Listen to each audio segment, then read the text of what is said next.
Hello everyone. आज हम read करेंगे रेस्ट यानी विराम।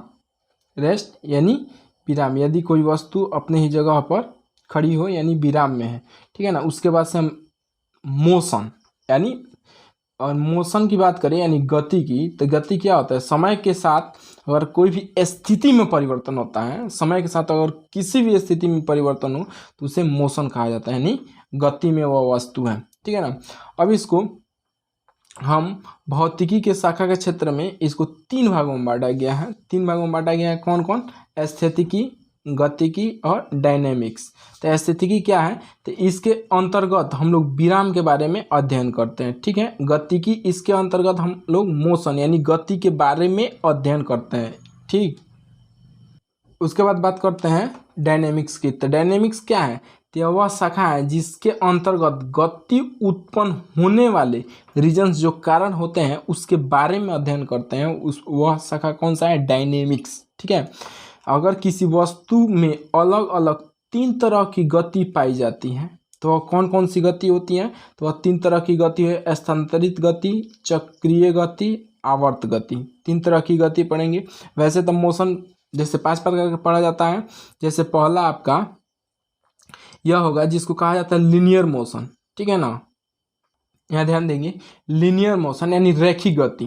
तो रैखिक गति क्या होती है? वैसी गति जो एक रेखा पर, मतलब कोई भी वस्तु अगर गति कर रहा है उसे लीनियर मोशन कहते हैं, यानी रैखिक गति कहते हैं।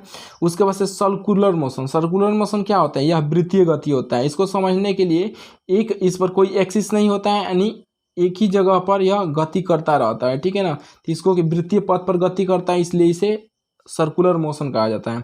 उसके बाद से थर्ड नंबर आपका है रोटेशनल मोशन यानी घूर्णन गति। तो घूर्णन गति क्या करता है? घूर्णन गति एक ही एक्सिस पर, इसका एक्सिस क्या होता है? एक होता है, और इसके ऊपर क्या करता है? यह गति करता रहता है। यानी एग्जाम्पल अगर दे दे इसका, तो पंखा का एग्जाम्पल, क्योंकि एक्सिस एक होता है, एक्सिस के चारों तरफ फैन क्या होता है? यह गति करता रहता है, ठीक है ना। यह गति अपने ही यह एक्सिस पर करता रहता है, इसलिए इसे रोटेशनल मोशन कहते हैं। उसके बाद से फोर्थ नंबर है आपका पीरियोडिक मोशन, जिससे आवर्त गति कहा जाता है। आवर्त गति क्या होता है? तो यह सबसे पहला बात है, आवर्त गति को ध्यान से समझेंगे कि यह पथ नहीं बदलता है और यह समय इसमें निश्चित होता है। तीसरी बात इसमें है कि यह हमेशा दोहरानी चाहिए। जैसे एग्जाम्पल अगर दे दे पेंडुलम की, ठीक है। और एक एग्जाम्पल दे दे, जैसे सन बीच में है, इसके चारों तरफ यह क्या है? मतलब अर्थ समझ लीजिए, इसके चारों तरफ क्या होते हैं? चक्कर लगाता रहता है। तो यह किसका एग्जाम्पल हो जाएगा? तो यह पीरियोडिक मोशन का हो जाएगा, यानी आवर्त गति का। उसके बाद से ओसिलेटरी मोशन। ओसिलेटरी मोशन क्या होता है? जिसको दोलन गति कहा जाता है, या इसको कंपन गति भी कह सकते हैं, ठीक है ना। तो निश्चित बिंदु के आगे पीछे होना, एक निश्चित बिंदु के आगे पीछे या ऊपर नीचे होना, ये ओसिलेटरी मोशन कहलाता है, जिसको दोलन गति भी कहा जाता है। जैसे झूला की गति, लिफ्ट की गति, ठीक है ना। सभी दोलन गति आवर्त गति नहीं होती है, इस बात को ध्यान कर देंगे, ठीक। ओसिलेटरी मोशन में, दोलन गति में ध्यान रखेंगे कि सभी दोलन गति आवर्त गति होती है, ठीक है ना, लेकिन सभी आवर्त गति दोलन गति नहीं होती हैं। तो इसको नोट में लिख लेंगे कहीं, ठीक है ना। दोलन गति याद रखेंगे। इसका एग्जाम्पल एक निश्चित बिंदु के आगे पीछे जाना, जैसे झूला वगैरह हो गया, ठीक।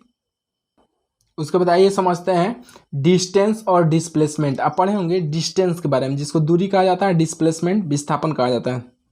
दोनों चीज़ों के बारे में पढ़ेंगे। देखिए विस्थापन क्या होता है? विस्थापन आमतौर और बोलचाल में अगर देखा जाए तो विस्थापन का अर्थ ही होता है मतलब भौतिकी के मतलब दोनों अर्थ भिन्न भिन्न होते हैं। कौन? विस्थापन और दूरी का। विस्थापन में होता है कि किसी गतिशील वस्तु द्वारा तय की गई वास्तविक लंबाई क्या कहलाता है? दूरी कहलाता है। लेकिन वस्तु जब एक स्थिति से दूसरी स्थिति तक चलती है तब वस्तु की प्रारंभिक स्थिति और अंतिम स्थिति के बीच की सबसे छोटी दूरी क्या कहलाता है? विस्थापन कहलाता है। यानी विस्थापन देखिए, यहाँ से और यहाँ तक के बीच की जो दूरी होगा, इसको क्या कहेंगे? इसको विस्थापन कहेंगे। लेकिन अगर दूरी आप देखें कि दूरी यहाँ से कहीं से घूमकर यह टोटल क्या हो गया? टोटल डिस्टेंस को देखेंगे तो दूरी हो गया, लेकिन एक मतलब निश्चित बिंदु के बीच के डिस्टेंस जो होता है उसको क्या कहते हैं? उसको हम विस्थापन कहते हैं। यानी वस्तु के प्रारंभिक स्थिति तथा अंतिम स्थिति के सबसे छोटी दूरी को, प्रारंभिक स्थिति तथा अंतिम स्थिति के सबसे छोटी दूरी को क्या कहा जाता है?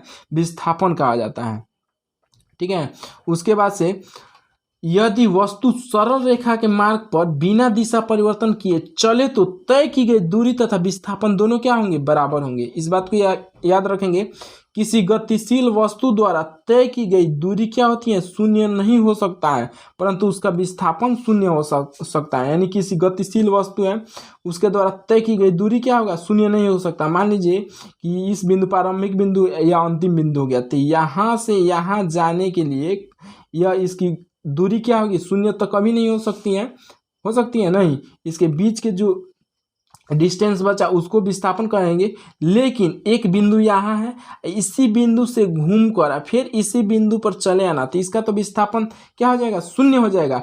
लेकिन इसकी गतिशील वस्तु द्वारा जो तय की गई दूरी होगा वो कभी शून्य नहीं होगा। यानी इस बिंदु से फिर इसी बिंदु पर चले आना, विस्थापन इसका शून्य होगा, लेकिन इसका दूरी कभी शून्य नहीं होगा। तो वही बताया गया है कि गतिशील वस्तु गति करते हुए अपनी प्रारंभिक स्थिति पर पहुंच जाता है तो उसका विस्थापन क्या हो जाता है, शून्य हो जाता है, उसका विस्थापन का शून्य हो जाएगा, लेकिन दूरी कभी भी शून्य नहीं होगा। तो इस बात को समझ लीजिए कि प्रारंभिक बिंदु और अंतिम बिंदु के बीच के जो डिस्टेंस होता है उसी को विस्थापन कहा जाता है, और जो जिसको मेजर किया जाता, जिसको नापा जाता है उसको दूरी कहा जाता है। नेक्स्ट आप जानते हैं सदिश अदिश के बारे में। यानी अदिश स्केलर होता है, सदिश वेक्टर होता है। तो अब जानते हैं कि वैसी भौतिक राशि है जिसका परिणाम और दिशा दोनों क्या हो, निश्चित हो, उसे सदिश कहा जाता है। जैसे बल, विस्थापन, वेग, संवेग, भार तथा बलागुण राशियाँ, यह सभी क्या हो जाएगी, भौतिक राशियाँ हो जाएगी। यह कैसी राशियाँ होगी, भौतिक राशियाँ। यानी सदिश राशि इसको कह दीजिए, बल, विस्थापन, वेग, संवेग, कोणीय संवेग, यह क्या हो जाएगा, सदिश हो जाएगा। अदिश कौन सा राशि होता है, तो अदिश होता है द्रव्यमान हो गया, चाल हो गया, कार्य हो गया, ऊर्जा, यह अदिश होगा। क्योंकि अदिश इसलिए कहा जाता है कि ऐसा भौतिक राशि है जिसको व्यक्त करने के लिए केवल परिणाम की जरूरत होता है, तो उसको अदिश कहा जाता है। और जिसमें परिणाम और दिशा दोनों की जरूरत हो उसे सदिश कहा जाता है। तो सदिश का एग्जाम्पल बल, विस्थापन, वेग, संवेग, भार तथा बलागुण राशि सदिश राशि, और जितना बच गया वह अदिश राशि। आगे आएंगे कि चाल किसे कहा जाता है, यानी चाल, स्पीड, जिसको हम क्या बोलते हैं, स्पीड, ठीक है ना, इसको स्पीड बोलते हैं। तो चाल हमें यह बतलाता है कि कोई भी गतिशील वस्तु तेज चल रही है या धीमी चल रही है भाई, ठीक है ना। इस समय में तय की गई दूरी को चाल कहते हैं। चाल बराबर क्या होता है, तो तय की गई दूरी बटा लिया गया टोटल समय, यानी v बराबर s बटा क्या होता है, t होता है, ठीक है। चाल का एसआई मात्रक क्या होता है, तो चाल का एसआई मात्रक याद रखें, मीटर प्रति सेकेंड। इसको सेंटीमीटर में भी इसको व्यक्त कर सकते हैं, किलोमीटर प्रति घंटा में इसको व्यक्त कर सकते हैं, कोई दिक्कत नहीं है। उसके बाद से इस चीज़ को नोट डाउन कर लेंगे, इस चीज़ को, कि गाड़ी की चाल बताने के लिए उसमें स्पीडोमीटर लगा रहता है, स्पीडोमीटर। अब स्पीडोमीटर जैसे किलोमीटर प्रति घंटा बताता है। गाड़ी द्वारा चली गई दूरी, यानी दूरी बताने वाले यंत्र को ओडोमीटर कहा जाता है, ठीक है ना। मतलब उसी गाड़ी की चाल बताने वाले को स्पीडोमीटर कहा जाता है। तो इस बात को ध्यान में रखेंगे, चाल बताएगा स्पीडोमीटर, और गति बताएगा यानी चाल बताएगा स्पीडोमीटर, ठीक है, और दूरी बताने वाले यंत्र को ओडोमीटर कहा जाता है, ठीक है। उसके बाद औसत चाल क्या होता है, औसत चाल क्या होता है, तो एवरेज स्पीड क्या होता है, तो तय की गई कुल दूरी बटा दूरी तय करने में लगा समय, उसको क्या कहता है, औसत चाल कहा जाता है, ठीक है। एक समान चाल भी देखेंगे। उसके बाद से देखेंगे, यदि वस्तु बराबर समय अंतराल में बराबर दूरी तय करे, चाहे समय अंतराल कितना भी छोटा क्यों न हो, तो उसी वस्तु को क्या कहा जाता है, यूनिफॉर्म स्पीड, जिसको एक समान चाल कहा जाता है। उस वस्तु क्या कहा जाता है, एक समान चाल कहता है। और जब समय अंतराल में असमान दूरी तय करती है उसकी चाल असमान चाल कही जाती है, ठीक है ना। उसके बाद से वेलोसिटी के बारे में पढ़ना है। अब देखिए इस बात को ध्यान से कि वेलोसिटी क्या होता है, वेग क्या होता है। तो वेग वह भौतिक राशि है जो गतिशील वस्तु की चाल, दिशा दोनों बताता है। वस्तु के वेग दी हुई वस्तु की दिशा के प्रति इकाई समय में उसके द्वारा तय की गई दूरी के बराबर होता है।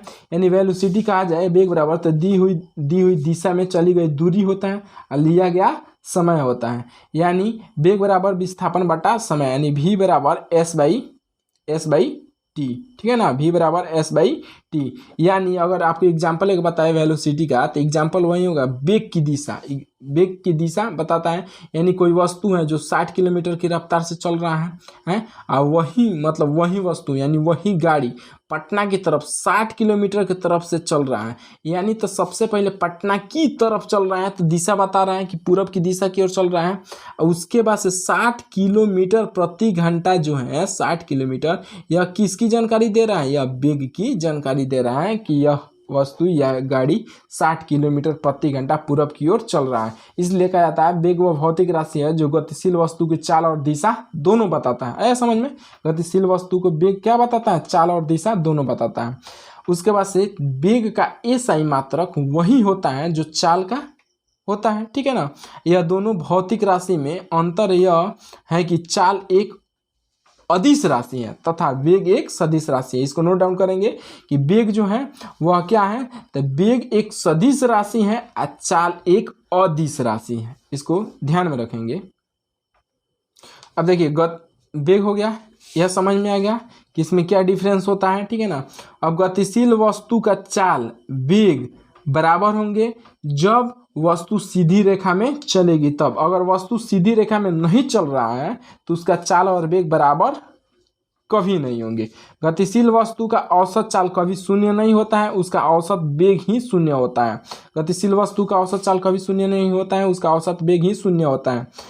हम अपने रोज की जिंदगी में वेलोसिटी स्पीड शब्द का उपयोग अलग अलग नहीं करते हैं, प्राय दोनों के लिए स्पीड शब्द का ही उपयोग करते हैं। इस बात को ध्यान में रखेंगे कि प्राय हम वेलोसिटी के बदले स्पीड का ही प्रयोग करते हैं, जैसे अपनी बोलचाल की भाषा में। अब समझेंगे कि एक्सेलेरेशन क्या है, यानी त्वरण क्या है। तो समय के साथ वेग में परिवर्तन की दर को त्वरण कहा जाता है। अगर समय के साथ अगर वेग में परिवर्तन हो रहा है तो उस चीज को क्या कहा जाएगा, त्वरण कहा जाएगा। त्वरण बराबर क्या होता है, वेग में परिवर्तन बताए लगा समय, यानी वेग में परिवर्तन क्या होता है, यानी अंतिम वेग माइनस प्रारंभिक वेग। यानी अतः त्वरण बराबर अंतिम वेग यानी v प्रारंभिक वेग u बटे टी, यानी ये बराबर v माइनस u बटे टी। इसका क्या होता है, फॉर्मूला इसका बन जाता है। यानी एक्सेलेरेशन बराबर ए बराबर वी माइनस यू बटा टी। त्वरण का SI मात्रक मीटर प्रति सेकंड स्क्वायर होता है या मीटर प्रति सेकंड इनवर्स 2 भी होता है, ठीक है ना। परंतु त्वरण को कभी कभी सेंटीमीटर स्क्वायर या किलोमीटर प्रति घंटा में व्यक्त किया जा सकता है, कोई बात नहीं है। अगर वस्तु एक समान वेग से चल रहा हो तो उसका शून्य क्या होगा, उसका त्वरण शून्य होगा। यदि कोई वस्तु, सुनिए समझिए, यदि कोई वस्तु एक समान, अगर कोई वस्तु समान वेग से चल रहा हो तो उसका त्वरण क्या होगा, एक्सेलेरेशन 0 होगा। वस्तु का वेग बढ़ रहा है तो त्वरण क्या होगा, धनात्मक होगा। अगर घट रहा है तो ऋणात्मक होगा। अगर ऋणात्मक होगा तो इसी ऋणात्मक को क्या कहते हैं, मंदन कहते हैं। इस ऋणात्मक को क्या कहते हैं, मंदन कहते हैं, ठीक है ना।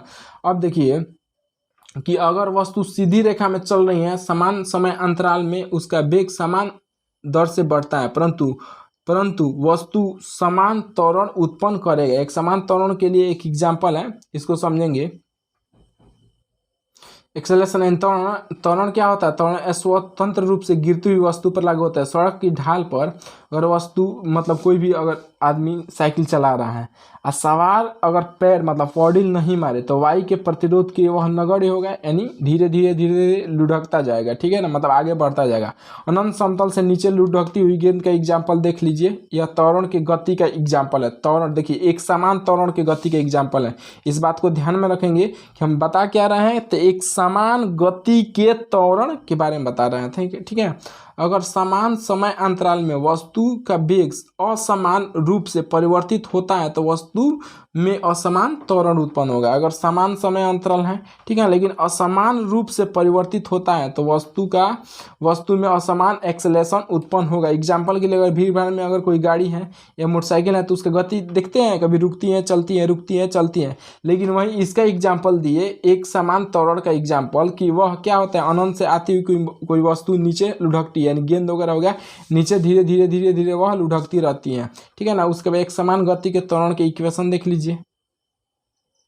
फर्स्ट इक्वेशन, ठीक है ना, फर्स्ट इक्वेशन क्या है कि एक्सेलेरेशन है प्रारंभिक वेग में अंतिम वेग बटे लिया गया टोटल समय, यानी ए बराबर वी माइनस यू बटे टी। तो ए टी यानी क्रॉस मल्टीप्लाई हो जाएगा तो ए टी बराबर वी माइनस यू, यानी वी बराबर यू प्लस ए टी, यानी वी क्या हो गया, वस्तु का अंतिम वेग हो गया यू क्या हो गया वस्तु का प्रारंभिक वेग, ए एक्सेलरेशन हो गया, और टी क्या हो गया लिया गया टोटल समय हो गया। सेकेंड इक्वेशन देखेंगे, सेकेंड इक्वेशन होगा आपका कि औसत वेग इसको प्रारंभिक वेग माइनस अंतिम वेग बटे 2, यानी चलाई गई दूरी को एस से डिनोट करते हैं, ठीक है ना। औसत वेग यह टाइम हो गया, तो औसत वेग क्या होगा एवरेज टाइम, यानी u plus v by 2 into time क्या हो जाएगा टी हो जाएगा, ठीक है ना।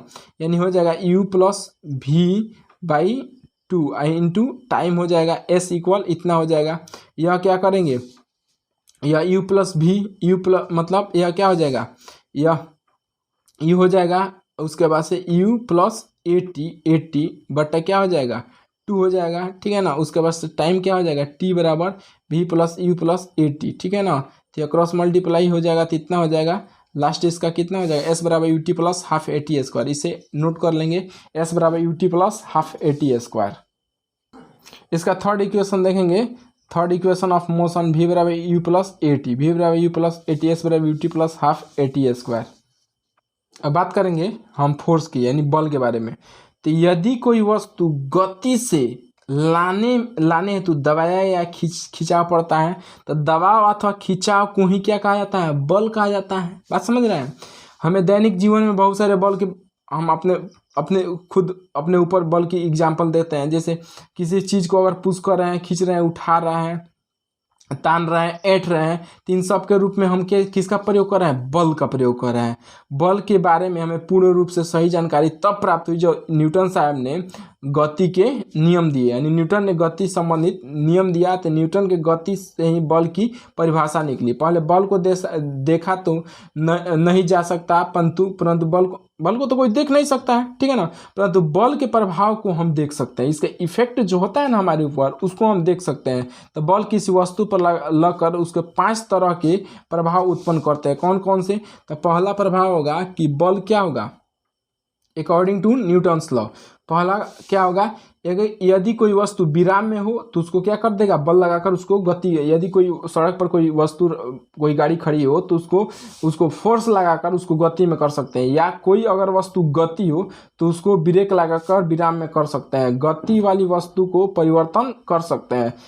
उसके बाद से किसी भी गति को हम परिवर्तन करके उसका क्या कर सकते हैं, डायरेक्शन चेंज, यानी दिशा हम बदल सकते हैं। वस्तु जो है, जो भी वस्तु है उसके आकार में हम क्या कर सकते हैं, परिवर्तन कर सकते हैं। जैसे एक A4 पेज ले लीजिए, इसके आकार में हम क्या कर सकते हैं, आसानी से मोड़ वगैरह के इसके मतलब आकार में हम चेंज कर सकते हैं, ठीक है। इस बात को समझ गए। जो गतिशील वस्तु होता है अभी बताया, उसका दिशा बदल सकता है, अभी नहीं बताया कि इसकी आकृति को क्या कर सकते हैं, परिवर्तन कर सकते हैं, ठीक है ना। उसके बाद से हम पढ़ रहे हैं गुरुत्वाकर्षण बल। तो यह बल होता है कि दो वस्तु के द्रव्यमान के कारण लगने वाले आकर्षण बल को गुरुत्वाकर्षण बल कहते हैं। दो वस्तु के द्रव्यमान के कारण लगने वाले जो बीच में बल होता है उसको क्या कहते हैं, गुरुत्वाकर्षण बल कहते हैं। ब्रह्मांड के तारों के बनावट में ग्रेविटेशनल फोर्स गुरुत्वाकर्षण बल मुख्य भूमिका अदा करता है। गुरुत्वाकर्षण बल का निम्न गुण पाए जाते हैं। अब देखिए यह इंपॉर्टेंट है आपका, कौन कौन से गुण गुरुत्वाकर्षण में पाया जाता है। तो गुरुत्वाकर्षण बल हमेशा आकर्षण बल ही होता है, यानी अपने योर एट्रैक्टिव फोर्स ही होता है। कम द्रव्यमान वाली वस्तु के लिए इस बल का मान कम, अधिक द्रव्यमान वाली वस्तु के लिए इस वस्तु का बल का मान क्या होता है, अधिक होता है, ठीक है ना। यह बल बहुत अधिक दूरी तय यह बल जो होता है बहुत अधिक दूरी तक कार्य करता है, ठीक है। यह एक केंद्रीय बल है। कौन सा, गुरुत्वाकर्षण बल एक केंद्रीय बल है, अर्थात यह बल वस्तु के केंद्रों को मिलाने वाली रेखा को दिशा में काम करता है। मतलब उसी दिशा में काम करेगा जिस दिशा में उस वस्तु के केंद्र को क्या करना है, मिलाने वाली रेखा हो। F बराबर G m1m2/r², ठीक है ना। इस बल की खोज किसने किया था, तो न्यूटन साहब इस बल की खोज किए थे। किसका, गुरुत्वाकर्षण बल की खोज किसने किया था, तो न्यूटन सर ने किया था। आप समझेंगे कि विद्युत चुंबकीय बल क्या होता है, विद्युत चुंबकीय बल क्या होता है, ठीक है ना। तो आइए समझते हैं कि विद्युत चुंबकीय बल क्या होता है। तो दो वस्तु के बीच उनमें निहित आवेश, समझिए निहित आवेश की उपस्थिति के कारण लगने वाले बल को विद्युत चुंबकीय बल कहते हैं। विद्युत चुंबकीय बल का कुछ गुण हैं जो इस बल के बारे में बताया गया है कि इस बल में आकर्षण और विकर्षण दोनों गुण पाया जाता है। ठीक है ना, किसमें? विद्युत चुंबकीय बल में। यह बल कूलम के नियम के अकॉर्डिंग यह कार्य करता है, यानी विद्युत चुंबकीय बल बराबर पॉजिटिव और निगेटिव। आकर्षण बल विपरीत आवेग उत्पन्न करता है, प्रतिकर्षण बल समान आवेग उत्पन्न करता है। ठीक है ना। उसके बाद नेक्स्ट, इस बल का प्रभाव कम दूरी तक होता है। नेक्स्ट है गुरुत्वाकर्षण बल के तरह यह बल भी केंद्रीय बल है। उसके बाद से नेक्स्ट हो गया, यह बल गुरुत्वाकर्षण बल के 10⁻36 गुना तथा दुर्बल या मंद बल से 10 गुना अधिक शक्तिशाली होता है। वाह। Next, nuclear bomb. Word nuclear bomb क्या है कि न्यूक्लियर बल जो है तो परमाणु के नाभिक में पाए जाने वाले प्रोटॉन एंड इलेक्ट्रॉन, जिसको फोटॉन्स कहा जाता है, न्यूट्रॉन कहा जाता है, के बीच लगने वाले न्यूक्लियर बल कहते हैं। इस बल का पता तब चला जब यूकावा ने किसका? मेसोनोफील्ड थ्योरी का प्रयोग किया। प्रत्येक परमाणु के नाभिक इसी बल के कारण स्थायी होता है। न्यूक्लियर बल में निम्न गुण पाए जाते हैं जो यूकावा ने मेसोन थ्योरी के अकॉर्डिंग दिया था। कौन? तो पहला, प्राकृतिक सबसे अधिक शक्तिशाली बल न्यूक्लियर बल होता है। बात सही है। यह बल गुरुत्वाकर्षण बल से 10⁻38 गुणा तथा विद्युत चुंबकीय बल से 10.2 गुणा तथा दुर्बल मंद बल से 10⁻30 गुणा अधिक शक्तिशाली होता है। नेक्स्ट, इस बल का आकर्षण होता है। इस बल का क्या होता है? आकर्षण तथा यह बल बहुत कम दूरी 10⁻40 मीटर तक ही लगता है।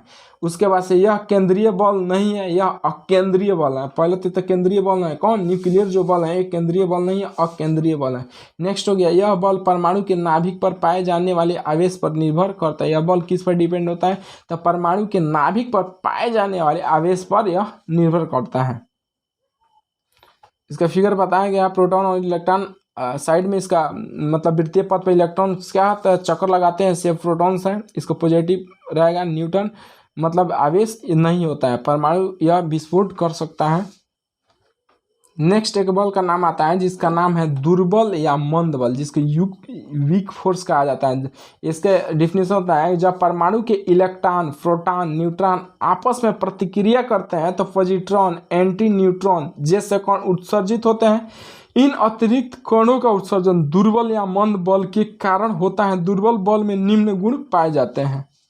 अच्छा ये बताइए, इलेक्ट्रॉन, प्रोटॉन, न्यूट्रॉन जो होता है यह मौलिक कण होता है, यानी अस्थायी कण होता है। इसमें कौन कौन से गुण पाए जाते हैं? तो देखिए गुण, इसमें पहला गुण, इस बल का विस्तार बहुत कम होता है तथा यह प्रभाव सिर्फ प्रोटॉन और न्यूट्रॉन के भीतर ही होता है।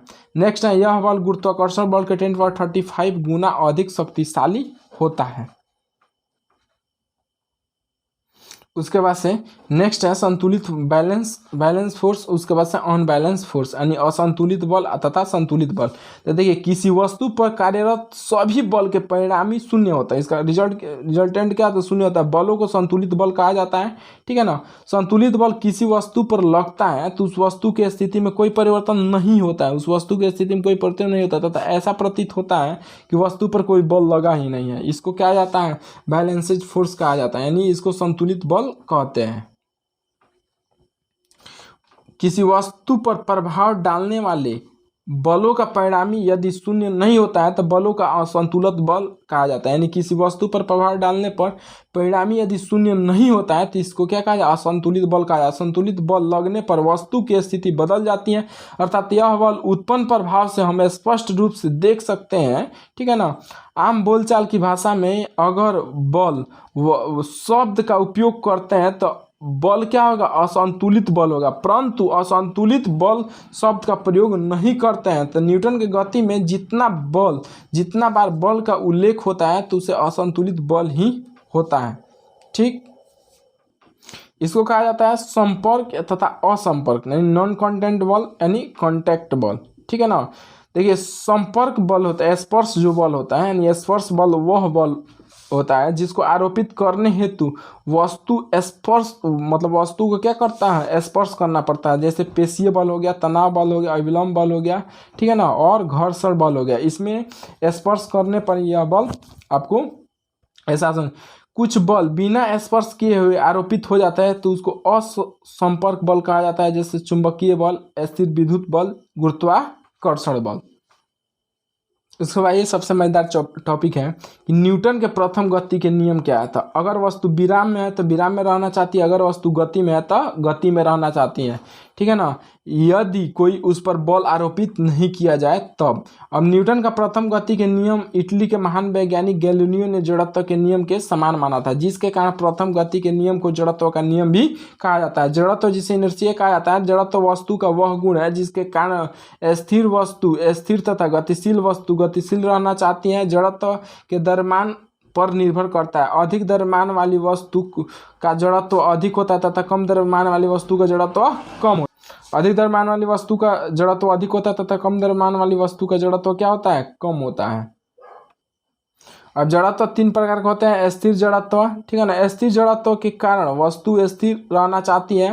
जैसे एग्जाम्पल के तौर पर घोड़ा एकाएक दौड़ता है तो सवार व्यक्ति पीछे की तरफ गिर जाता है, यह स्थिर जड़त्व के कारण ही होता है। जैसे आप बैठे हैं, घोड़ा एक दौड़ गया तो आप क्या करेंगे, पीछे की तरफ गिर जाएंगे, ठीक है ना। नेक्स्ट है गति जड़त्व, यानी गति जड़त्व वस्तु का वह गुण है जिसके कारण अगर वस्तु गति में है तो गति में ही रहना चाहेगा। जैसे एग्जाम्पल के तौर पर गति मतलब तीव्र गति से दौड़ता हुआ घोड़ा एकाएक रुकेगा तो सवार व्यक्ति आगे की ओर झुक जाएगा। या किसी ट्रेन वगैरह में या बसेस वगैरह में बैठे हुए व्यक्ति अगर बस वाला ब्रेक मारता है तो वह व्यक्ति आगे की तरफ झुकता है। उसके बाद नेक्स्ट है दिशा जड़त्व, यानी इनर्शिया ऑफ द डायरेक्शन। वस्तु यदि कोई वस्तु का वह गुण है जिस गुण के कारण वस्तु अपनी गति में ही रहना चाहता है।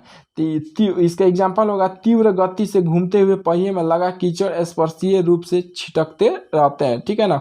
यह डायरेक्शन इनर्शिया है, यानी यदि वस्तु का वह गुण है, इसमें वस्तु का वह गुण है जिसके कारण जिस गुण के कारण वस्तु अपनी गति की दिशा में ही रहता है।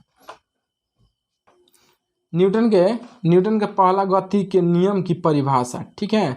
इस बात को ध्यान से देखेंगे कि यह नियम के पहला परिभाषा क्या है। तो बल वह भौतिक कारण है जो किसी वस्तु पर लगकर उसकी विराम अवस्था या गति अवस्था में परिवर्तन कर देता है या करने की चेष्टा करता है, ठीक है ना। न्यूटन का पहला गति नियम, इसे जड़त्व का नियम, जड़त्व या न्यूटन के प्रथम नियम पर आधारित एग्जाम्पल पर देखेंगे। एग्जाम्पल नंबर पहला है, बस या रेलगाड़ी के अचानक चलने से उसमें खड़ा यात्री पीछे की ओर गिर जाता है। यह कंबल तेजी से झटकने पर उसमें धूल कण अलग हो जाते हैं। यह जड़त्व के ही एग्जाम्पल बता रहा है। छड़ी से पीटने पर कंबल धूल निकलता है, ठीक है ना। यह जड़त्व की एग्जाम्पल है। पेड़ की शाखा को जोर से हिलाने पर फल और पत्तियां गिरना शुरू कर देते हैं। कांच की खिड़की पर बंदूक से गोली मारने पर तथा एक बड़े पत्थर पर अलग अलग से प्रभाव करने पर उसमें अलग अलग प्रकार के, जैसे गोली मारने पर यह इसके एकदम शीशा को एकदम क्या करेगा, फोड़ देगा। लेकिन अगर पत्थर मारेंगे तो यह शीशा क्या होगा, जिसको चिरिया जाता है, ऐसे ऐसे हो जाता है, इस प्रकार की वह हो जाएगा। नेक्स्ट है चलती हुई गाड़ी अचानक रुकने पर यात्री आगे की ओर झुक जाता है, ठीक है। उसके बाद दौड़ता हुआ व्यक्ति एकाएक रुक नहीं पाता है, ठीक है ना। लंबी कूद वाले खिलाड़ी का कूदने से पहले तेज दौड़ता है। लंबी कूदने वाले खिलाड़ी जो होता है कूदने से पहले खूब तेज दौड़ते हैं।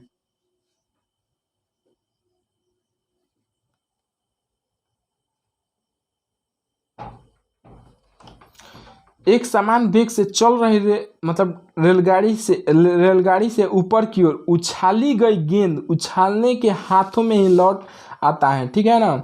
यह किस लिए होता है, न्यूटन का पहला गति के नियम से चलती बस की दिशा बदलने से यात्री जिस ओर वह चलती बस की दिशा बदलने से यात्री का एक ओर झुक जाना, यह न्यूटन के पहला गति के नियम यानी जड़त्व के नियम से यह पता चलता है। संवेग यानी मोमेंटम, यानी वस्तु के गति एवं उसके द्रव्यमान के गुणनफल को क्या कहा जाता है, संवेग कहा जाता है। गति और द्रव्यमान के गुणनफल को संवेग कहा जाता है।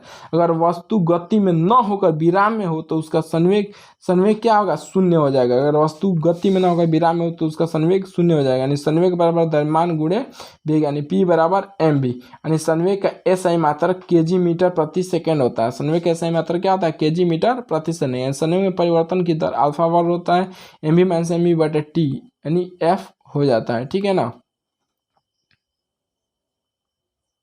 ठीक है ना, यानी होगा F बराबर ma, F बराबर ma। न्यूटन के गति के दूसरा नियम, ठीक है ना, न्यूटन के गति के दूसरा नियम।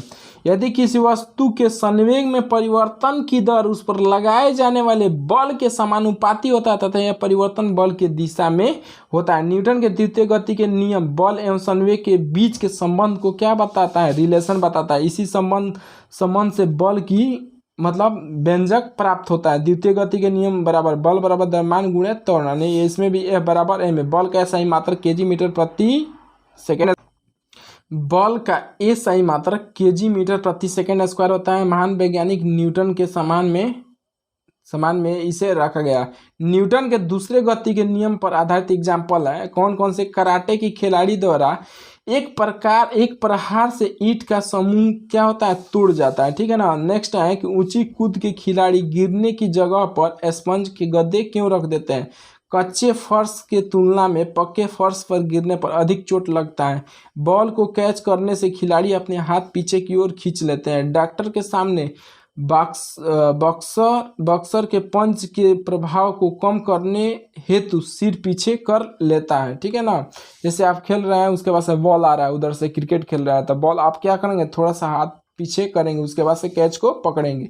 गाड़ी में उत्पन्न धक्का को मंद करने हेतु उसमें स्प्रिंग लगा होता है, ठीक है ना तो एक में एक लोग लड़ने लगते हैं, स्प्रिंग लगा रहता है। ध्यान से देखिए कि न्यूटन के गति के तीसरे नियम, तीनों न्यूटन साहब गति के नियम देते हैं कि तीसरा नियम आता है जब कभी किसी वस्तु की दूसरी वस्तु पर बल लगाती है तो दूसरी वस्तु पर बराबर और विपरीत बल लगाती है, ठीक है ना। तो पहली वस्तु द्वारा लगाए गए बल को क्रिया, यानी इसको क्या कहा जाता है कि एक्शन करा, यानी एक्शन, ठीक है ना। दूसरी वस्तु द्वारा लगाए गए प्रतिक्रिया क्या होता है, रिएक्शन करते हैं, यानी क्रिया के विपरीत प्रतिक्रिया हो, ठीक है ना। वह न्यूटन की गति के तीसरा नियम है, ठीक है ना। तीसरा नियम क्या कहता है कि प्रत्येक क्रिया के बराबर और विपरीत क्या हो, प्रतिक्रिया हो। क्रिया और प्रतिक्रिया बल हमेशा दो भिन्न भिन्न वस्तु पर कार्य करता है परंतु वे साथ साथ कार्य करते हैं। इस बात को ध्यान में रखेंगे कि तृतीय गति के नियम पर यह आधारित है कि मनुष्य जब नदी के किनारे नाव से बाहर कूदता है तो नाव के पीछे हट जाना, यह न्यूटन के तृतीय गति के नियम के एग्जाम्पल है, क्योंकि यह कहता है कि यह क्रिया के विपरीत प्रतिक्रिया होती है। नेक्स्ट है जेट वायुयान, रॉकेट का उड़ान भरना, ठीक है ना। थर्ड नंबर है मनुष्य की जमीन पर टहलना। फोर्थ नंबर है पानी में तैरना या नाव खेना, ठीक है ना। फिफ्थ नंबर है कुएं से जल खींचते समय रस्सी टूटने पर पीछे गिर जाना। नेक्स्ट है घोड़ा गाड़ी का घोड़े द्वारा खींचना, यह कैसी है, क्रिया के विपरीत प्रतिक्रिया है। न्यूटन के थर्ड नियम के अकॉर्डिंग यह है। नेक्स्ट है संवेग संरक्षण के नियम। संवेग संरक्षण के नियम जब दो या दो से अधिक वस्तु एक दूसरे के ऊपर कार्य करते हैं तो उसका संपूर्ण संवेग स्थिर रहता है बशर्ते कोई बाहरी बल उस पर न लगे, ठीक है ना। उसके बाद संवेग संरक्षण के नियम इस प्रकार कहा जा सकता है कि संवेग को कभी भी उत्पन्न या नष्ट नहीं किया जा सकता है। अगर गति करते हुए दो वस्तु टकराती है तो टकराने के पूर्व तथा टकराने के बाद संवेग क्या होता है, इक्वल होता है, यानी बराबर। संवेग संरक्षण के कुछ एग्जाम्पल देख लीजिए कि रॉकेट और जेट वायुयान के संरक्षण का सिद्धांत पर यह कार्य करता है। नेक्स्ट है गोली दागने से पहले गोली और बंदूक का कुल संवेग शून्य होता है, ठीक है ना। अतः गोली छूटने के बाद बंदूक गोली के विपरीत दिशा में लगता है ताकि संवेग क्या हो, शून्य बना रहे। थर्ड नंबर है जब हवा से भरे गुब्बारा में गेंद छेद होता है, जब हवा से भरे गुब्बारे में क्या होता है, छेद होता है तो हवा तेजी से क्या होता है, बाहर निकलने लगता है। इससे हवा के संवेग में परिवर्तन के बराबर विपरीत गुब्बारा में संवेग में परिवर्तन होता है। इसी कारण गुब्बारा हवा निकलने के विपरीत दिशा में चलने लगता है, ठीक है ना।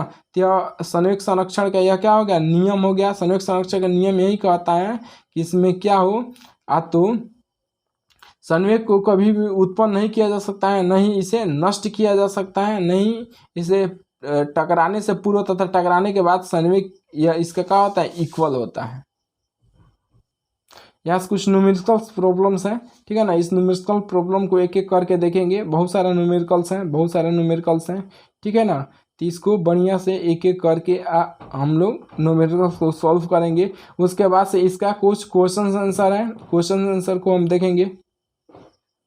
Motion and law of motion का यह जो क्वेश्चन आंसर बचा है इसको नेक्स्ट वीडियो में इसको कंप्लीट करते हैं, क्योंकि इसमें क्वेश्चन 60-70 इसमें क्वेश्चन है, तो यह कवर करने में समझाने में टाइम लगेगा, वीडियो लॉन्ग होगा, इसलिए इसको हम इसके बाद नेक्स्ट करते हैं, मतलब इसके बाद, ठीक है ना। इसको बढ़िया से पढ़े रहिए ताकि क्वेश्चन में आपको सहूलियत हो। Thank you.